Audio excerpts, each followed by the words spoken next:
Et salut à tous, bienvenue dans ma deuxième vidéo coaching. Je suis en présence de David. Salut David. Salut. Et voilà, la petite Versys derrière, vous voyez. Je ne vais pas garder cette vue-là parce que j'ai pas de trépied, j'ai personne pour tenir la caméra. Donc je vais me mettre le casque et je vais me brancher le micro.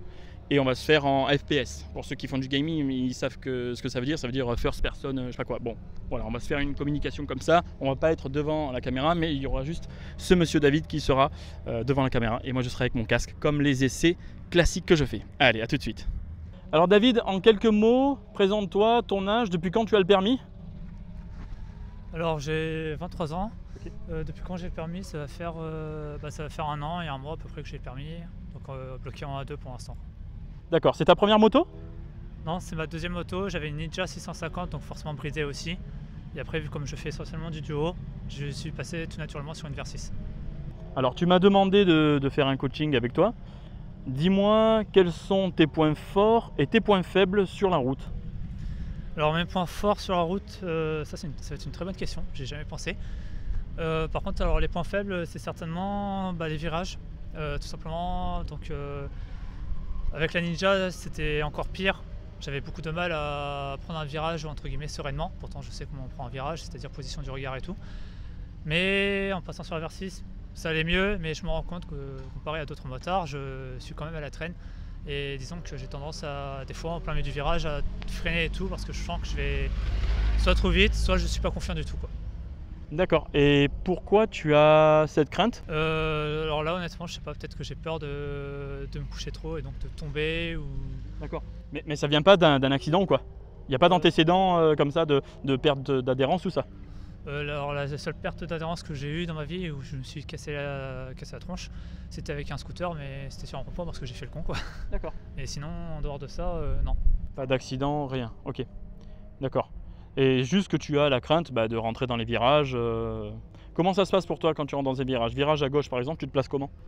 Virage à gauche, j'essaye de le faire normalement, c'est-à-dire j'essaie de le prendre le plus large possible de manière à, à plonger à la corde quand je vois le bout du virage entre guillemets. Oui, c'est ça. Voilà, c'est ce qu'on m'a appris. C'est ce que j'essaye de faire. Après, est-ce que je fais bien ou pas, je sais pas du tout au final, parce que je sens qu'il y a un truc qui va pas, quoi. Enfin, c'est pas naturel, quoi. Ok, bon ça marche. Écoute, ce que je peux te proposer, c'est que on va rouler. Je te suis, je vois comment tu réagis, comment tu te places.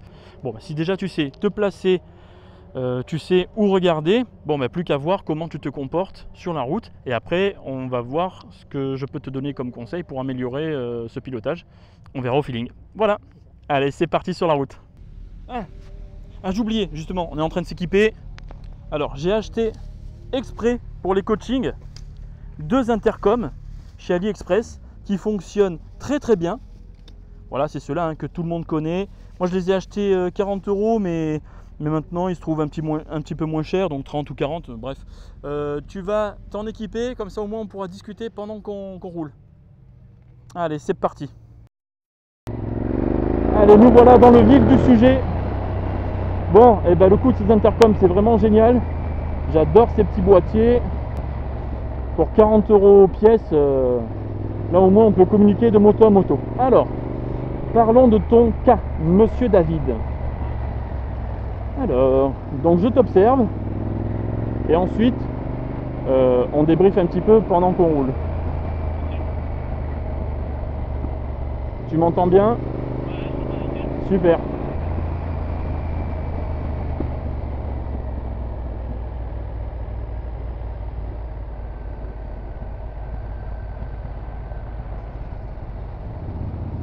Est-ce que vous êtes toujours là? Oui. Quel frein tu utilises là? Ok. À quel pourcentage tu utilises le frein avant du frein arrière? Mais tu utilises plus quoi, le frein arrière ou le frein avant? Ok. Mais dans ton utilisation quotidienne?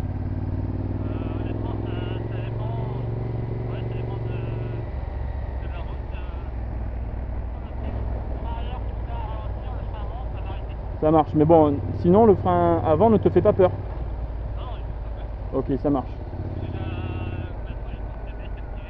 Ouais.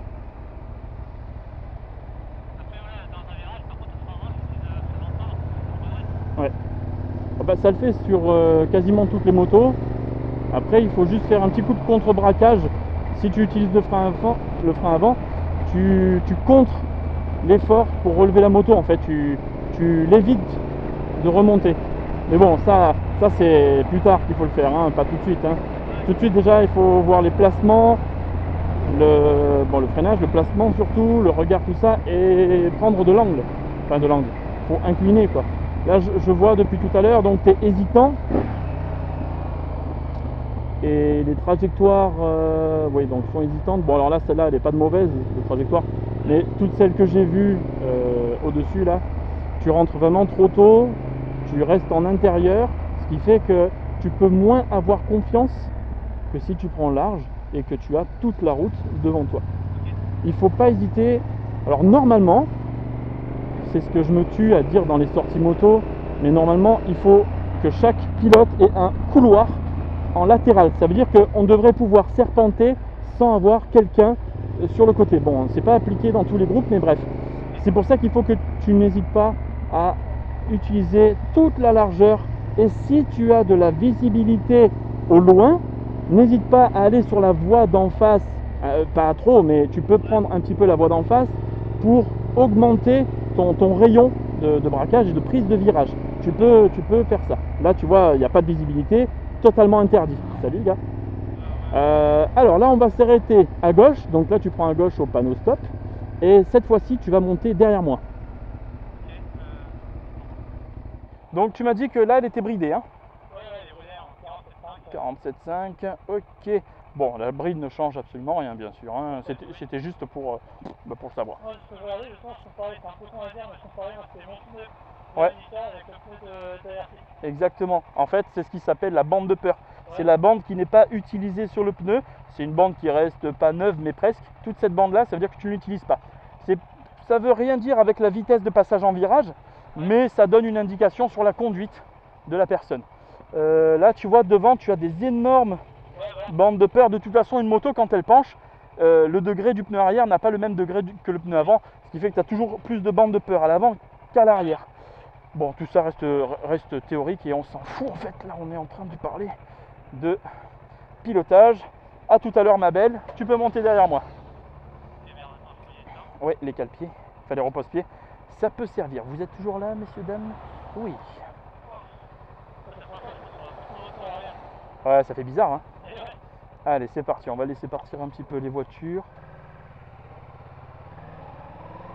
Alors, le but de te faire monter derrière moi sur ta moto n'est pas te traumatiser, évidemment, mais te montrer comment moi je procède. Alors déjà, le haut du corps, souple, très souple. Et ce que je vais faire, c'est pour ça que je te donne mon conseil, hein, je ne suis pas du tout un professionnel. Pour ceux qui nous regardent, je ne me suis jamais autoproclamé professionnel, mais comme j'ai de l'aisance par rapport à d'autres motards, que je suis à l'aise sur la route, je n'hésite pas à vous donner des conseils si possible. Alors tu vois, le haut de mon corps, les épaules sont très souples, mes mains sont bien rivées sur le guidon et les poignets. Il ne faut pas hésiter. Moi, ce que je fais, c'est qu'avec le regard et mes épaules, je vais chercher le virage. Regarde, tu vois, je ne déhanche pas, mais par contre, tout le haut de mon corps va aller chercher le virage. Et tu vois, sans tourner le guidon, ma moto va suivre mon mouvement. Hop, voilà, là j'ai le virage, je me place en extérieur, je vais le chercher visuellement, et plus il va loin, plus je vais regarder loin. Hop là, voilà. Est-ce que tu comprends le principe? Moi, voilà, je suis pas du genre à déhancher comme ça, parce que ça c'est vraiment quand il y a de la grosse arsouille, et bon, sur route ouverte, bon, bof, mais pourquoi pas. Mais voilà, en tout cas, je désaxe mes épaules, tout mon centre de mon corps, je le désaxe. Ça va vraiment aider à tourner. Nous sommes sur une moto, une machine gyroscopique au final, hein. Tu vois, elle tourne, elle penche, donc ce qui fait que tout ce qui est de l'élan, eh bien ça sert et on peut s'en servir. Toi, j'ai vu que tu étais un petit peu raide au guidon, donc tout le haut du corps. Est-ce que tu es raide? Alors moi je te vois raide, mais après si toi tu te sens pas raide, c'est ton ressenti, hein. Voilà, tu vois, là, hop, je vais sortir le haut de mes épaules, regarder la fin du virage, et ça va m'aider à prendre le virage. Et bien sûr, il faut se placer le plus large possible, rester large, comme ça, tu vois, je reste large, Et dès que je vois, regarde là je reste encore large, dès que je vois la sortie, hop là, ah ben mince, ça t'a fait enlever les pieds des cale-pieds. Mais c'est parce que ça a des petits couples, ça a du couple sympa ces petits moteurs, tu vois. Alors là tu vois pourquoi tes pieds sont partis, c'est parce que tu ne serres pas avec, voilà, tu vois, il faut serrer les genoux, c'est pareil, les genoux sur le réservoir. Si tu serres les genoux sur le réservoir, ça va t'aider à ce que le haut du corps soit bien fixé par rapport à en bas, et ça va encore plus amener ta moto. Allez, arsouille à mort, non je déconne. Tu vois, hop, je reste bien serré sur mes jambes, je sors les épaules, et là ma moto se conduit comme un vélo. Tout simplement. Là tu vois, j'ai beaucoup de visibilité, je peux même m'octroyer un petit dépassement. Tu vois, quand tu as de la visibilité, tu peux te permettre certaines choses. Hop, voilà, j'arrive à un bon rapport, je reste large, large, large, large, large, large, large. Je reste encore large, puisque c'est une très grande courbe. Et là, voilà. Et là, je fonce. Il vaut mieux rentrer doucement dans le virage, l'analyser et sortir avec un peu plus de punch que l'inverse. Il ne faut pas arriver trop vite dans un virage, sinon, trop vite, tu vas te crisper, ça va faire ça, tu vois, et tu vas sortir de la route. Et ça, c'est pas bon. Si jamais tu freines de l'avant, eh ben, je ne vais plus pouvoir contrôler ma moto. Bon, là, c'est vraiment à titre d'électrochoc que je te dis ça. Mais voilà, il faut que ta direction soit le plus souple possible. Et si tu freines, il faut vraiment lâcher le frein avant de mettre de l'angle sur ta moto. C'est primordial. En fait, ton frein arrière va même prendre le relais du frein avant. Tu vas lâcher ton frein avant obligatoirement. Alors là, je freine de l'avant, mais tu vas continuer avec le frein arrière, ce qui va justement faire plonger ta moto dans le virage, dans un sens ou dans un autre. Regarde. Voilà, tu vois là, hop, épaule à droite, tu l'analyses de virage et tu refermes. Tu l'analyses, voilà, voilà. Là, épaule aussi, voilà, tout simplement. C'est peut-être pas très esthétique, mais en tout cas, ça marche très très bien. Parce que si tu restes droit, plus tu vas rester droit sur ta moto et plus elle devra prendre d'angle pour compenser la masse en hauteur, tu vois. C'est un petit peu comme une Formule 1, si elles sont à ras du sol, c'est pas pour rien. Si c'était plus efficace à 2 mètres du sol, les Formule 1 feraient 2 mètres du sol. C'est le même principe, c'est pour ça qu'en MotoGP, les mecs, ils mettent le casque tout en bas, ils mettent le corps en sortie de moto exprès pour baisser ce centre de gravité. C'est un petit peu pareil, mais bon, là on est sur route ouverte et on est sur de la moto plaisir, c'est très différent. Tu vois, là, hop, là c'est même pas mes mains qui guident, c'est le haut de mon corps. Voilà. Après, tu peux t'aider du guidon. Regarde, là le guidon, je pousse à droite, tu vois, et dès que je lâche, elle se redresse. Je pousse et elle va se redresser. Bon, en plus, là on était à 40 km/h. Regarde, là c'est pareil, regarde, hein, je ne touche pas le guidon, je vais juste le pousser à gauche, et dès que je lâche, elle va se remettre à aller tout droit. Voilà. Et je pousse, et je peux m'aider du frein arrière en le faisant lécher. Bon, t'as vu comme elle a pris de l'angle là tout de suite? Voilà, là c'est pareil, dès que j'appuie sur le frein, regarde, hop là, regarde, t'as vu comme elle a pris? C'est incroyable, elle s'est jetée de l'autre côté, voilà. Donc il ne faut pas hésiter à céder du frein arrière pour mieux prendre tes virages. Et surtout analyser le virage. C'est sûr que sur une route que tu ne connais pas, il va falloir te fixer une vitesse de croisière. Parce que si jamais tu roules 110, admettons, entre les virages, tu vas freiner parce que tu ne vas pas connaître le virage. Tu vas le passer à 40, puis tu vas réaccélérer, tu vas faire l'élastique, tu vas te fatiguer, tu vas te mettre en danger. Tu vois? Donc là, hop, virage à l'aveugle, tu restes à droite, tu pousses sur ton guidon, les épaules qui sont désaxées, et au pire, le petit coup du frein arrière, hop, et là ça me fait carrément sortir. Enfin, ça me fait encore plus fermer ma trajectoire. Là, voilà, tu vois, je pousse, je pousse, je pousse, je retiens, je remets un petit coup de gaz pour sortir. Il faut toujours garder de l'élan. L'élan est très important. Hop, regarde là, tu vois, je touche même pas le frein avant, c'est frein arrière et contre-braquage.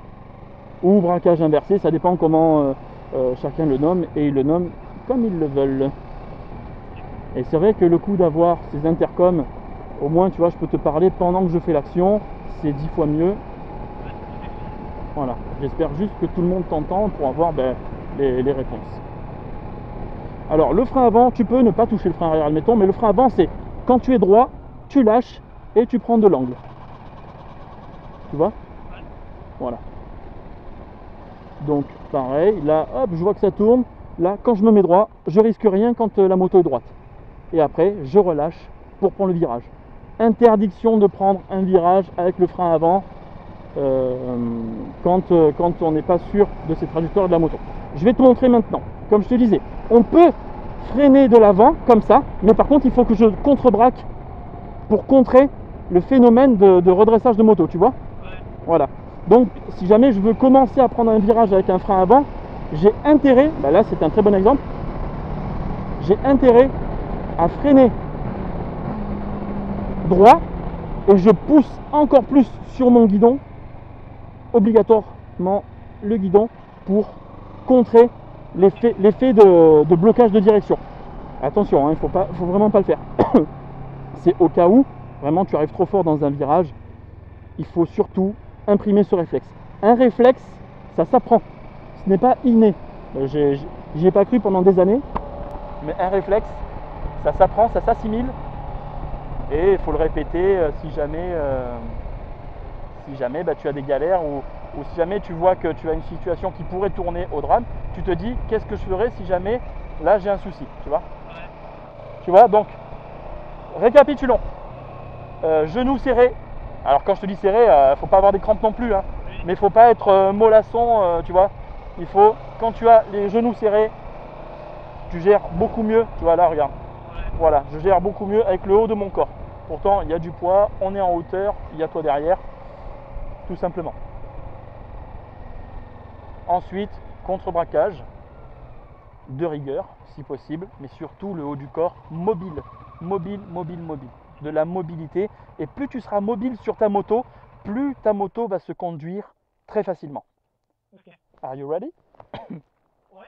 Tu appliques ça? Ouais. Alors, je sais que ça fait beaucoup d'informations en très peu de temps, mais une fois que tout est mis en ordre, pièce par pièce, tu verras que c'est des informations utiles et minimum. Ouais. Je te réserve un deuxième exercice et je ne te dis pas ce que c'est. Électrochoc garanti. Je suis c'est peut-être pas bon, hein, mais je suis quelqu'un qui aime bien faire des électrochocs pour faire comprendre aux gens. Je pars toujours dans les extrêmes, comme ça on comprend le milieu de l'idée, tu vois. Attention, quand je dis électrochoc, je vais pas te faire peur, hein.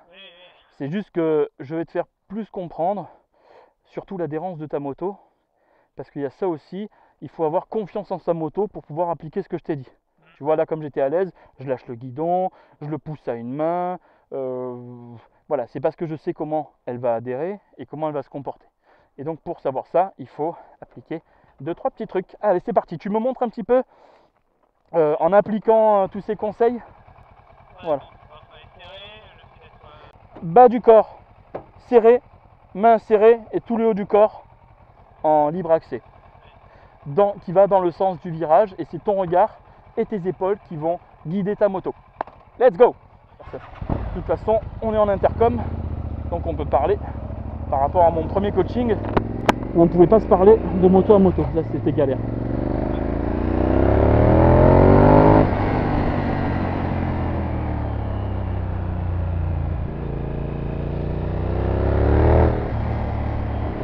Alors, voilà. Alors, voilà, c'est ça. Tu rentres beaucoup trop tôt. Comme je te dis, retarde ta trajectoire. Voilà, comme là, tu es parfait. Tu es parfait. Et là, non, tu vois, c'était encore trop tôt.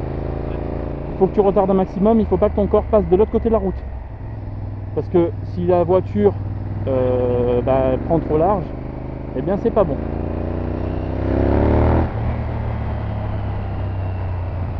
Voilà, hop.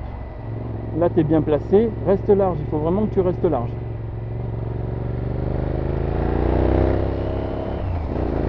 Surtout, tu vois, moi qui ai une moto très bruyante derrière et qui ne suis pas très loin de toi, ne te laisse pas mettre la pression par des motards sur la route, hein. Tu vois, genre le mec, il est comme ça sur toi, ouais. Eh ben ne te laisse pas mettre la pression. C'est lui qui gère sa vitesse. Tu vois, s'il est comme ça et qu'il n'arrive pas à te doubler, ne te mets pas la pression. Et ça compte pour vous aussi, hein. ne vous mettez pas la pression. C'est le mec qui vous met la pression, il vous double quand il peut. En ligne droite, vous vous poussez, mais en virage, prenez toute la route. Ne vous laissez pas intimider par un mec qui a, tu vois, un moteur comme ça. Là, c'est le stress garanti. Stress égale chute. Voilà. Voilà. Tu restes large. Non, non, non, faut rester large. Voilà. Voilà. Ça commence à être pas mal. Là, tu t'élargis. Tu élargis. Voilà. Voilà, voilà. En plus, c'est du long virage, ça. Voilà. Voilà. Déjà, c'est des bien meilleures trajectoires. Tu te sentiras beaucoup plus à l'aise. Ça, après, tous les conseils que je te donne, il faut les travailler quand tu es seul sur la route. À des vitesses assez basses, entre guillemets, hein, 60, 70. Et après, bah, tu fais 80, 90, comme bon te semble. Hein. Vraiment, ça, après la vitesse, ça ne me regarde plus. Mais voilà, reste large, reste large, reste large. Voilà, là, c'est bien. Tu vois, tu ne te mets pas en danger.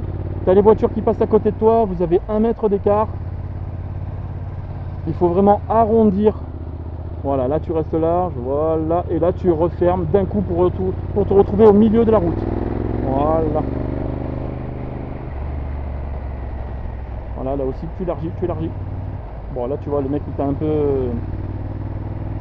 peu coupé la route. Alors, le contre-braquage, faut pas hésiter à l'utiliser. Si tu vois que le mec, il vient sur toi, tu mets un coup de la, voilà, comme ça, exactement, de la poignée opposée à la voiture. Et là, ta moto va plonger dans le virage. Ça, c'est vraiment un réflexe à acquérir. Bon, faut pas mettre un trop grand coup, hein, faut pas perdre l'avant non plus. Mais, voilà. Il faut vraiment se dire, si jamais il y a une voiture en face, qu'est-ce que je fais? C'est très important de réviser, comme des révisions, tu vois, à l'école. Plus tu révises ça, plus tu es bon, plus tu acquiers les réflexes facilement et plus tu profites de la route. Voilà, large, c'est parfait. Voilà, c'est nickel. Voilà. Là, il faut élargir. Voilà, c'est bien, là, c'est bien, c'est bien. N'élargis pas trop non plus. Hein. Au milieu de la route, c'est très bien aussi. Du temps que tu n'es pas trop serré. Imagine, il y a des piétons, un chien, un cycliste. Et ben là, c'est compliqué si jamais tu es en virage serré. Et après, de toute façon, plus tu auras ta confiance envers ta moto, et plus tu pourras élargir tes trajectoires et arrondir un maximum les trajectoires et prendre plus de plaisir à arrondir.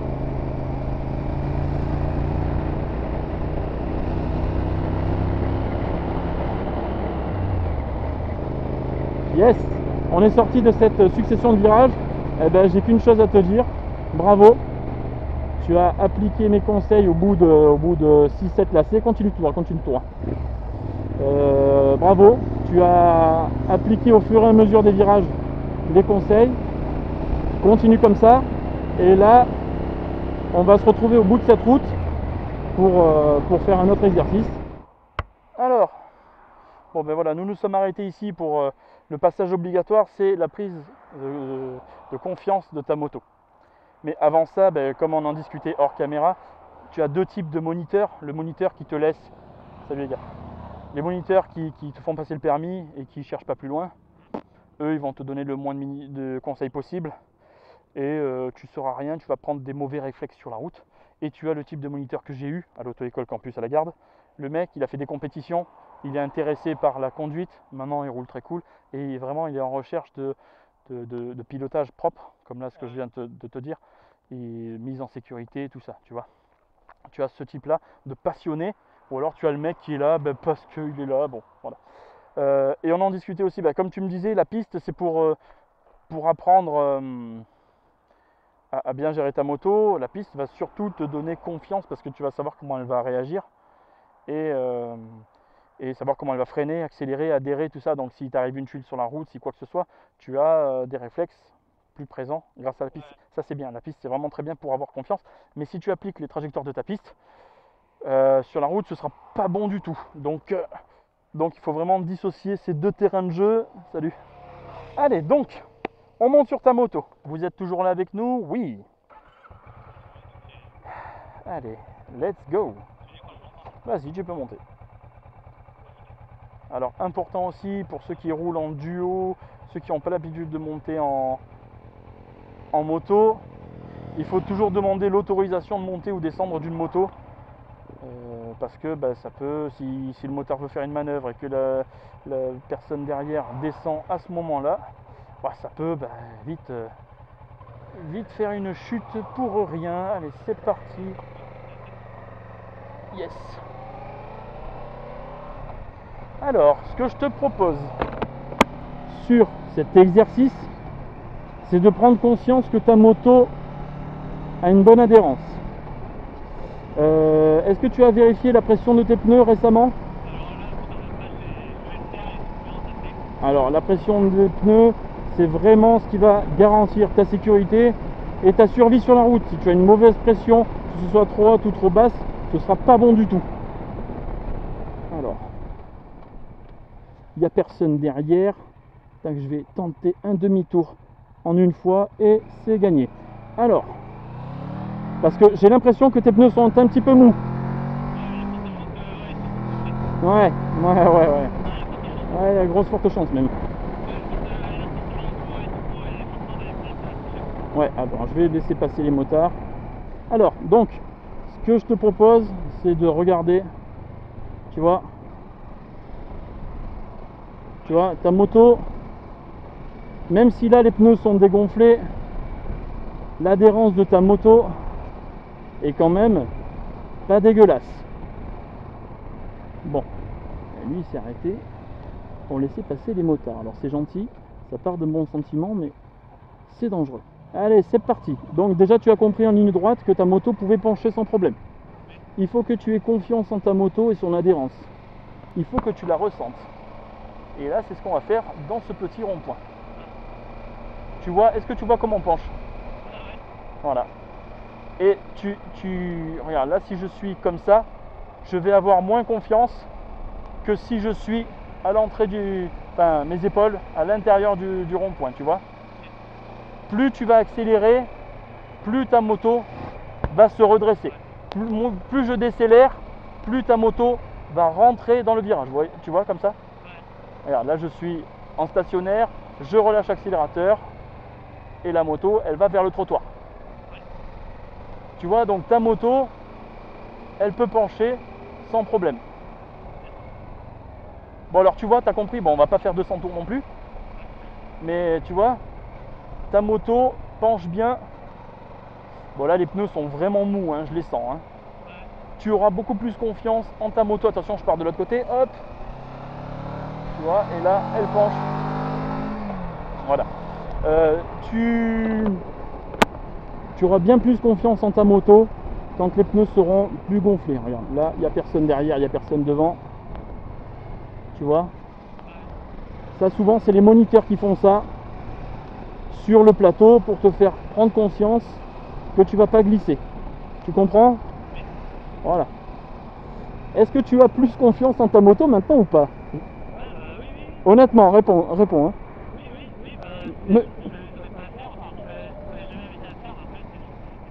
Voilà. Ben, c'est pas. Non. Ce que je te dis, c'est pas de zigzaguer sur la route, mais c'est te montrer que ta moto peut adhérer sans problème. Tu vois, elle. Hop. Voilà.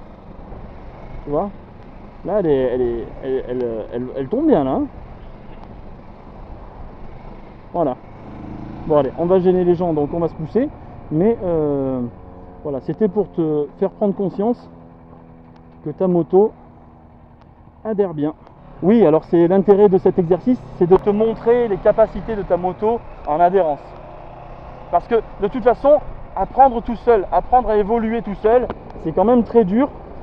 Et très souvent, ceux qui sont livrés à eux-mêmes, comme je te disais avec le moniteur, si le moniteur c'est un gland, il va te laisser partir et tu vas prendre tout de suite de mauvais réflexes.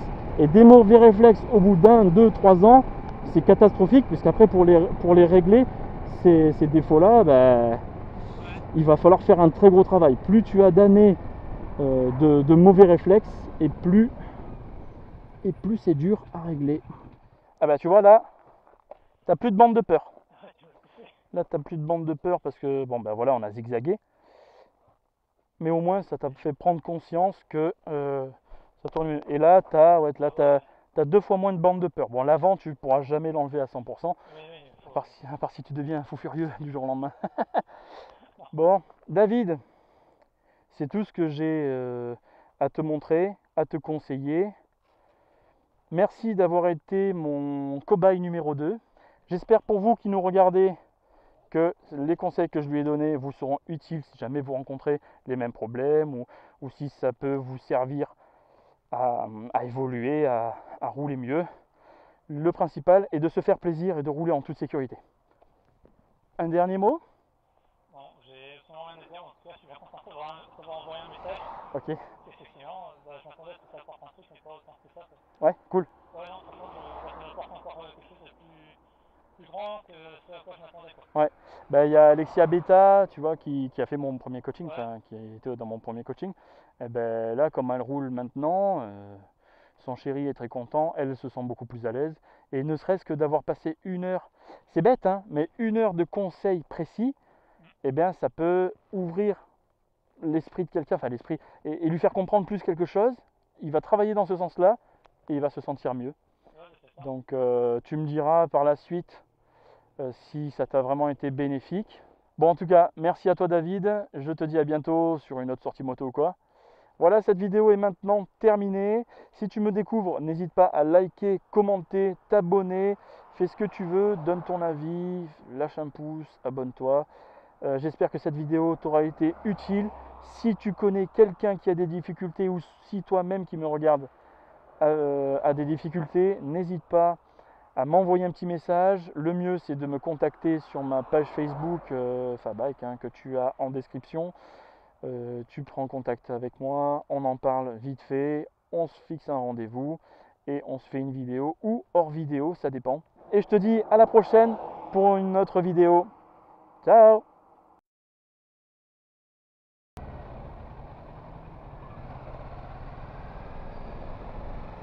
Non, non, non, non, non, non, non, non, non. Ça, c'est malin, ça. Bah, vas-y, passe. Vas-y, passe, ça, putain.